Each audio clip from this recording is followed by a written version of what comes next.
Hello everyone, good evening. Welcome back to my channel Anu's blog. আশা করি তোমরা সবাই যে যেখান থেকে আমার ভিডিওটা দেখছো সকলে খুব ভালো আছো, সুস্থ আছো। আমরাও অনেক অনেক ভালো আছি। তো আজকে একটা নতুন ভিডিও নিয়ে আসলাম, আশা করি তোমাদের ভালো লাগবে। তো আজকে এই সন্ধেবেলা থেকে ভিডিওটা শুরু করছি, তো পুরো ভিডিওটা দেখার অনুরোধ রইল। আজকে হচ্ছে সোমবার, আর এর পরের দিন মানে আগামীকালকে হচ্ছে মঙ্গলবার, মকর সংক্রান্তি, পৌষ পার্বণ। তো সেই দিনকে আমরা ভিন্ন ধরনের পিঠে বানাই। তো সেই দিনকে মানে একদিনে যদি অনেক রকমের পিঠে বানাই না, তাহলে ভালো লাগে না। মানে একসঙ্গে যদি 2-3 রকমের পিঠে বানাই তাহলে ভালো লাগে না। ওই জন্য আগের দিন মানে আজকে আমি এই সন্ধেবেলাতে এই পিঠেটা বানিয়ে রাখছি। পরের দিন সকালবেলাতে তো দুধ পুলি করব, তারপরে আঁশকে করব, আরও অনেক ধরনের পিঠে বানাবো। তারপরে মামামকে নিয়ে অনেকটা চাপের হয়ে যাবে। ওই জন্য আমার শাশুড়ি মাকে বললাম যে মা, তাহলে আগের দিনকে এই পিঠেটা বানিয়ে রাখি, তাহলে সকালের দিকে অতটা চাপ হবে না। তো সেই জন্য দেখো মা আমি দুজনে মিলে বসে গেছি এই যে পিঠে বানাতে। তো আজকে পিঠে বানাবো ভাজা পিঠে। আমাদের এইদিকে এই পিঠেটাকে ভাজা পিঠেই বলে। তো এই যে এখন আমরা ভাজা পিঠে বানাতে বসে গেছি। অনেকে আবার এই পিঠেটাকে সবজি পিঠেও বলে, কারণ এটা সবজি দিয়ে তৈরি, তো ওই জন্য। প্রথমে যে আলু কেটে নিয়েছিলাম, তারপরে আলুটা সেদ্ধ করে নিয়েছি, তারপরে পেঁয়াজ, গাজর, কড়াইশুঁটি এইসব কেটে একটা মশলা বানিয়ে নিলাম। আদা রসুন দিয়েছিলাম বেটে, তো সেটা দিয়ে মশলা বানিয়ে নিয়েছি। আর আলুটার মধ্যে মশলাটা ভালোভাবে মাখিয়ে নিয়েছি। আলুটার মধ্যে একটু ভাজা বাদামও দিয়েছি। তো এখন এই যে পুরটা তৈরি করা হয়ে গেছে, আর এটা হচ্ছে চাল গুঁড়ি মাখা। মা গরম জল দিয়ে এই চাল গুঁড়িটাকে ভালোভাবে মেখে নিয়েছে। এখন ছোট্ট ছোট্ট ডো করে এর ভেতরে আলুর পুরটা ভরে দিয়েছি। আর দুই ধারে যে এগুলো সেটা মেরে দিলাম, মুখটা মেরে দিলাম। এই যে দেখো এক থালা পিঠে বানিয়ে নিয়েছি। তো এই যে থালা ভর্তি করে পিঠেগুলো সাজিয়ে নিয়েছি, আর তারপরে চলে আসলাম উনানে। এখন এই পিঠেগুলোকে একটু সেদ্ধ করা হবে।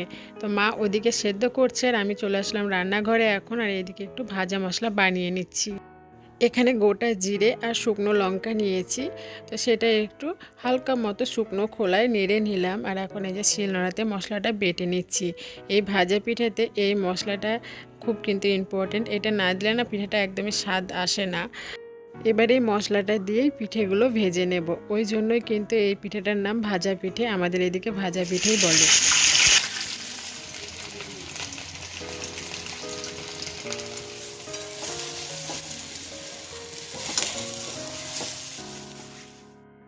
তো এই যে দেখো ভাজা পিঠেটা বানানো হয়ে গেছে, আর একটা ডিশের মধ্যে সুন্দরভাবে আমি সার্ভ করে নিয়েছি। এটা আমার হাজব্যান্ডকে দেবো ওই জন্য।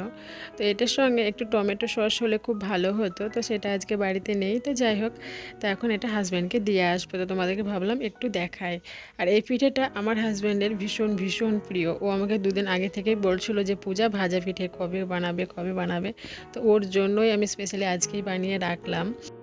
তো তারপরে দেখো আমার শাশুড়ি মা এই যে ঠাকুর বানিয়ে রাখলো। পরের দিন সকালবেলায় এই ঠাকুরগুলো দরকার হবে, মানে পোষ ঘেরা হবে। ওই জন্য ভোরবেলায় আবার ঠাকুর বানাতে হবে, একটু ঝামেলা। ওই জন্য মা রাত্রিবেলায় ঠাকুর বানিয়ে রাখলো। এটা গোবর আর মাটি দিয়ে তৈরি, আর ওপরে দুর্বা ঘাস আর সিঁদুর দিয়েছে। আর তারপর এটা হচ্ছে পরের দিন সকালবেলার। তো সকলকে জানাই মকর সংক্রান্তির অনেক অনেক শুভেচ্ছা এবং ভালোবাসা। সবাই খুব ভালো থেকো, সুস্থ থেকো। তো এখন আমি এইমাত্র ঘুম থেকে উঠলাম। আমার শাশুড়ি মা অনেক সকালে ঘুম থেকে উঠেছে, তখন আমি ঘুম থেকে উঠতে পারিনি। মা এখন পিঠে বানাচ্ছে উনানে। তো এই যে দেখো আঙিনার মধ্যে কিন্তু এই ধানের গোলা আছে, এখানে এই যে দেখো পোষ ঘেরা হয়েছে। তো আমাদের এখানে গ্রামগঞ্জে সবাই কিন্তু এই নিয়মগুলো আমরা পালন করি। এই যে দেখো পৌষ মাসের শেষের দিন মানে সংক্রান্তির দিনকে এই চালের গুঁড়ি দিয়ে আমরা পোষ ঘেরি। আর এটা কিন্তু সূর্য ওঠার আগেই মানে ভোরবেলায় করতে হয়, ধূপ সন্ধ্যা দিয়ে। এই যে ঠাকুর বানিয়েছে, মানে একরকম আমরা নিজেরাই কিন্তু পুজো করি। তো প্রত্যেকটা ঘর বারান্দায়, তারপরে তুলসী মঞ্চে, তারপরে ধানের গোলায়, এইসব জায়গাতে কিন্তু চালের গুঁড়ি দিয়ে যেমন আমরা আলপনা দিই সেরকমভাবেই কিন্তু চালের গুঁড়ি দিয়ে একটা আলপনার মতো করে পোষ ঘেরা হয়। এক কথায় পোষটা কেন ঘেরা হয় আমি সঠিক জানি না, তো যেটুকু জানি সেটুকুই বলছি। কারণ পৌষ মাসটা হচ্ছে মা লক্ষ্মীর জন্ম মাস, তো সেই জন্য পৌষ মাসটা চালের গুঁড়ি দিয়ে ঘেরা, মানে মা লক্ষ্মী যেন সর্বদাই আমাদের সঙ্গে থাকে। আর পৌষ মাসটা ওই যে মা লক্ষ্মীর জন্ম মাস, ওই জন্য কিন্তু পৌষ মাসে প্রত্যেকটা বৃহস্পতিবার, পৌষ মাসে যে কটা বৃহস্পতিবার পড়ে সেই বৃহস্পতিবারগুলো কিন্তু আমরা নিরামিষ খাই, তারপরে বাড়িতে পুজো করি। ওই জন্যই কিন্তু এই মা লক্ষ্মী যেহেতু জন্ম মাস, সেই জন্যই আমরা ওই জন্যই পৌষ মাসের শেষের দিন মানে সংক্রান্তির দিনকে আমরা একটু পুজো করি, তারপরে মানে ভিটে পুজো করি, পিঠে বানাই, একটু আনন্দ উৎসব করে খাওয়া দাওয়া করি। আর মা লক্ষ্মী যেন সর্বদাই আমাদের সঙ্গে থাকে, সেই জন্য কিন্তু পৌষটা ঘেরা। তো যাই হোক, তারপরে এই যে দেখো আমার বাসি কাজকর্মগুলো সব হয়ে গেল। আর আমার মাম্মাম, আমি যখন ঘুম থেকে উঠি তখনও ঘুম থেকে উঠেছে। তো মায়ের কাছে মাম্মামকে রেখেছি, কারণ বাইরে অনেকটা ঠান্ডা আর মার কাছে এখানে ওনার কাছে অনেকটা গরম, ওই জন্য মায়ের কাছে রেখেছি। তো মা ওকে নিয়ে নিয়ে এই যে পিঠে বানাচ্ছে। মা এখন আজকে পিঠে বানাচ্ছে, এরপরে বানাবে দুধ পুলি। তো সকালবেলায় অনেক চাপের হয়ে যাবে, ওই জন্য আগের দিনকে আমি ভাজা পিঠে এটা বানিয়ে রেখেছি। তো তারপরে দেখো আমি রান্নাঘরে চলে আসলাম ফ্রেশ হয়ে। আর আমার শ্বশুরমশাই বেগুন পোড়া দিয়ে পিঠে খেতে আমার শ্বশুরমশাই ভীষণ ভালোবাসে, ওই জন্য উনানে মায়ের কাছে উনানে একটা বেগুন আমি পুড়িয়ে নিয়ে আসলাম। আর এই যে খোসাটা ছাড়িয়ে নিলাম, এখন বেগুনটা সুন্দরভাবে মাখিয়ে নেব। আর এই যে দেখো ওইদিকে এক পাশে আমি চা বসিয়েছিলাম, চাটা হয়ে গেছে, চাটা ছেঁকে নিলাম। আর এদিকে আমি বেগুন পোড়াটা মাখিয়ে নেব। এখানে কাঁচা পেঁয়াজ দিয়েছি, একটু সর্ষের তেল আর কাঁচা লঙ্কা দিয়ে, আর একটু চিনি দিয়েছি হালকা মতো, একটু মিষ্টি আর একটু লবণ দিয়ে বেগুন পোড়াটা মাখিয়ে নিলাম। আর এই বেগুন পোড়া দিয়ে পিঠে খেতে সত্যি খুব ভালো লাগে, তবে আমি খেতে পারি না, আমার শ্বশুর মশাই আর আরও বাড়ির সবাই খায়, আমি খাই না, আমাকে ভালো লাগে না। তো যাই হোক, তা শ্বশুরমশাইকে খেতে দিলাম। আর তারপরে দেখো শ্বশুরমশাইয়ের সঙ্গে আমার মামামও খেতে বসেছে। তো সকালের দিকে ওকে আমি ঠান্ডা জল খাওয়াই না, উষ্ণ গরম জল খাওয়াই, সেই জন্য উষ্ণ একটু গরম জল করে নিলাম। আর ওর জলের বোতলে জলটা ভরে দিলাম, আর মামামকে খেতে দিলাম। মামাম আর শ্বশুরমশাই দুজনে মিলে এখন পিঠে খাচ্ছে। তো তারপরে দেখো আমি ঠাকুরের বাসনগুলো এই যে কলপারে নিয়ে আসলাম, এখন মেজে নেব আর এরপরে ঠাকুর পুজো করব। তো আগের দিনকে এই বাসনগুলো একটু ভালোভাবে পরিষ্কার করেছিলাম, সেই জন্য আর সেরকমভাবে পরিষ্কার করছি না, একটু ওপরে ওপরে হালকাভাবে হাত বুলিয়ে নিচ্ছি। ঠাকুরের বাসনগুলো মেজে নেব, তারপরে ছাদে গিয়ে ফুল তুলে নিয়ে আসবো, দিয়ে ঠাকুর পুজো করব।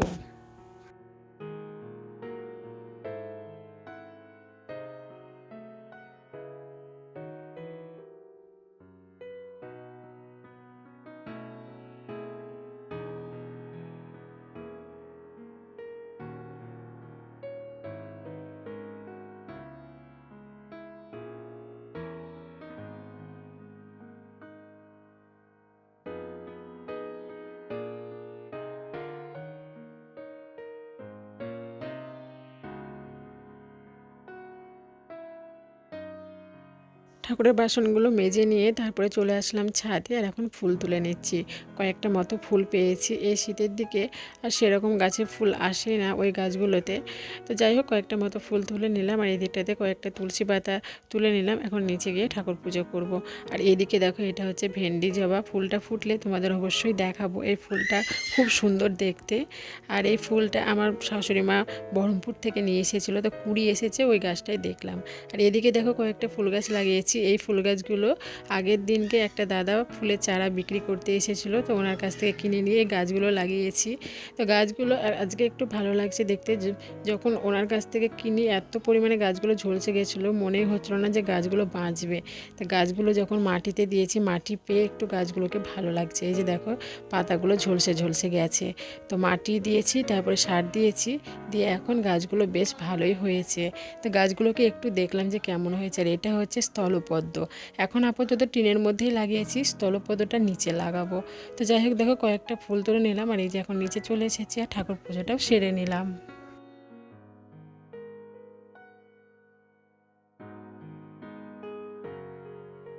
আগের দিনকে আমার দেওর বাজারে গিয়েছিল, আর বাজার থেকে আমলকি কিনে নিয়ে এসেছে। ও যখনই বাজার যায় ও আমলকি এইভাবে কয়েকটা কিনে নিয়ে আসে। ও আমলকি খেতে আবার ভীষণ ভালোবাসে, আমলকি না, এরকম টক জাতীয় জিনিস খেতে ও ভীষণ ভালোবাসে। লবণ লঙ্কা আমি গুঁড়ো করে রেখেছি, একটু চাট মশলা বানিয়ে রেখেছি, ওই মশলাটা দিয়ে এই ধরনের টক জাতীয় জিনিস খেতেও ভীষণ ভালোবাসে। তো ও কয়েকটা খেয়েছে, আর আমার জন্য কয়েকটা রেখেছে। তো আমি কিন্তু এরকমভাবে কাঁচা খেতে পারি না, আমি একটু মানে আমি একটু আচার টাইপের বানাই, তারপরে আমি খাই। তো প্রথমে দেখো আমলকিগুলোকে ভালোভাবে ধুয়ে নিলাম, তারপরে ছোট্ট ছোট্টভাবে কেটে নিয়েছি। আর এখন যে আগের দিনকে রাত্রিবেলায় যে মশলাটা বানিয়েছিলাম সেই মশলাটা দিয়ে দিলাম, আর বিট লবণ দিয়ে দিলাম। আর এখন এই যে ছাদে চলে এসেছি, এখন রোদের মধ্যে রাখবো 2 দিন কি 3 দিন মতো রোদের মধ্যে রেখে ভালোভাবে শুকিয়ে নেব, তারপরে একটা কৌটোর মধ্যে ভরে রাখবো। আর তারপরে এগুলোকে খাবো। এইভাবে খেতে কিন্তু ভীষণ ভালো লাগে। আর এই আমলকিগুলো দেখবে ট্রেনে তারপরে বাসে বিক্রি হয়, আচার টাইপের, খেতে কিন্তু ভীষণ ভালো লাগে। তো তারপরে এখন হচ্ছে দুপুরবেলা, এখন ঘড়িতে সময় হয়েছে 12টা কি 12:30 মতো মাঝে। আর আমরা এই যে দেখো রেডি হয়ে গেছি।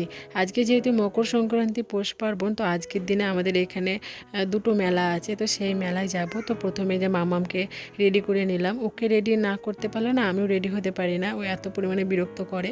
তো সেই জন্য ওকে প্রথমে রেডি করে নিলাম, তারপরে আমি রেডি হব। আর এদিকে দেখো মা, তারপরে বাবা, আমার হাজব্যান্ড সবাই রেডি হয়ে গেছে, আমিও অবশ্য রেডি হয়ে গেছি। তো যাব মেলাতে। মেলা কিন্তু রাত্রের বেলায় ভালো, কারণ রাত্রিবেলায় নানান ধরনের লাইট থাকে। তো সে রাত্রিবেলায় মেলা দেখতে খুব ভালো লাগে। তো আমরা দিনে দিনেই যাচ্ছি।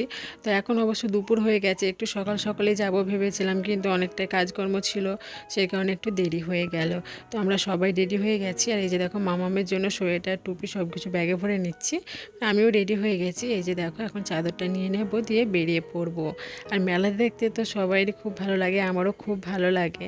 তো আজকে আমরা দুটো জায়গায় মেলা যাব। প্রথমে যাব মা বসিয়ার মেলা, তারপরে সেখান থেকে আসবো আমাদের এখানে একটা বাজার আছে, সেই বাজারে শাম ঠাকুর হয়। তো সেই শাম ঠাকুর উপলক্ষে একটা মেলা হয়, শাম ঠাকুরের পুজো হয়। তো সেই মেলাতে যাব। তো আজকে আমরা দুটো মেলায় যাব। তো দেখো আমরা টোটোতে করে এসেছি। আর এই যে দেখো প্রথমে মা বসিয়ার মেলা চলে এসেছি। তো এই মকর সংক্রান্তির দিনকে মা বসিয়া একটা ঠাকুর, তো এই ঠাকুরের খুব বড়োভাবে পুজো হয়, সেই উপলক্ষে কিন্তু এখানে খিচুড়ি রান্না হয়, খিচুড়ির প্রসাদ হয়, তারপরে মেলা হয়। তো আমাদের ভাগ্যটা খুবই খারাপ, তো এখানে এসে আমরা খিচুড়ির ভোগটা খেতে পারিনি, কারণ প্রচুর প্রচুর পরিমাণে ভিড়, এত পরিমাণে ভিড় যে এক জায়গা থেকে আরেকটা জায়গাও যেতে পারছি না, এত পরিমাণে ভিড়। তো যাই হোক, প্রসাদ তো খেতে পারলাম না। তো এখন এই যে আমার হাজব্যান্ড ভেলপুরি নিয়ে আসলো। তো ভেলপুরি যে দোকানে বসে খাবো, তো সেখানেও খেতে পাচ্ছি না, এত পরিমাণে ভিড়। তো বাইরে বসে ভেলপুরিটা খেলাম, তো ওখানে একটু সময় কাটিয়েছি, তারপরে চলে আসলাম। তারপরে ওখান থেকে এই যে আরেকটি মেলায় চলে আসলাম। এটা কিন্তু শাম ঠাকুর, এই শাম ঠাকুর উপলক্ষে এই মেলাটা হয়, অনেক অনেক বড় মেলা। তো প্রথমে শাম ঠাকুরকে প্রণাম করে নিলাম, আর আমার মামাম প্রণামী বাক্সতে পয়সা দিয়ে প্রণাম করলো। ঠাকুর দর্শন করে তারপরে মেলার মধ্যে প্রবেশ করলাম। তো এই যে দেখো এখানে চাপবে চাপবে না, চাপবে না,